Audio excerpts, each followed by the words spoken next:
Recently, terrorists attacked the offices of a satirical magazine in Paris called Charlie Hebdo, killing at least 12 people and injuring more. Many believe this attack was in retaliation of the magazine's cartoons, which depicted the Islamic prophet Muhammad. And this is not the first time that an incident like this has happened. The question is, why are some Muslim groups so adamantly against depicting Muhammad? Well, the Quran condemns any idolatry, meaning the worship of a physical object or other idols.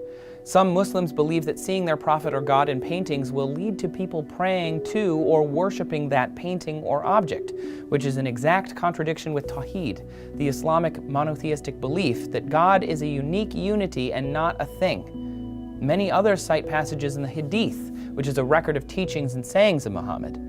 They believe that these teachings ban not only images of Allah and Muhammad, but also images of all living creatures. This includes other Islamic prophets, which is why movies depicting Jesus, Noah, and Moses have been banned in some Islamic countries.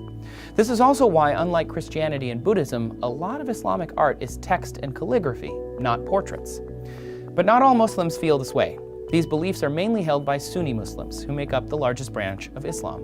In Iran, where Shia Muslims are the majority, depictions of Muhammad are much more common. These are usually in the form of hand-painted miniatures, which have been common for hundreds of years in Iran, Turkey, and Central Asia. However, these depictions are obviously respectful and used for storytelling and historical purposes. Some images put a veil over Muhammad's face or obscure it with whiteness, light, or flames, and these are mostly done by Muslim artists. I mentioned at the top that Westerners depicting Muhammad has led to trouble before, but it has not always resulted in violence. Sometimes there is diplomacy and cooperation. In 1955, New York City, at the request of Indonesia, Pakistan, and Egypt, agreed to take down a statue of Muhammad that was honoring him as one of 10 lawgivers, alongside Moses, Confucius, and Alfred the Great. And in 1974, the New York Times published an apology for running a picture of Muhammad in an article about Islam after receiving numerous complaints. But as we know, not all disagreements end so peacefully. In 1977, a reporter was killed, and over 100 hostages were taken in Washington, D.C., possibly in response to how some important Islamic figures were depicted in the motion picture Muhammad, Messenger of God. More recently, publications in Sweden and Bangladesh were sent death threats after they depicted Muhammad in some of their periodicals. These images also caused international protest and the evacuation of some embassies. This is one debate that probably will never be resolved. On one side is people asking for others to respect their beliefs.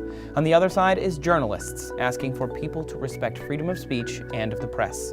But it's important to note that most people on both sides condemn terrorists and their actions.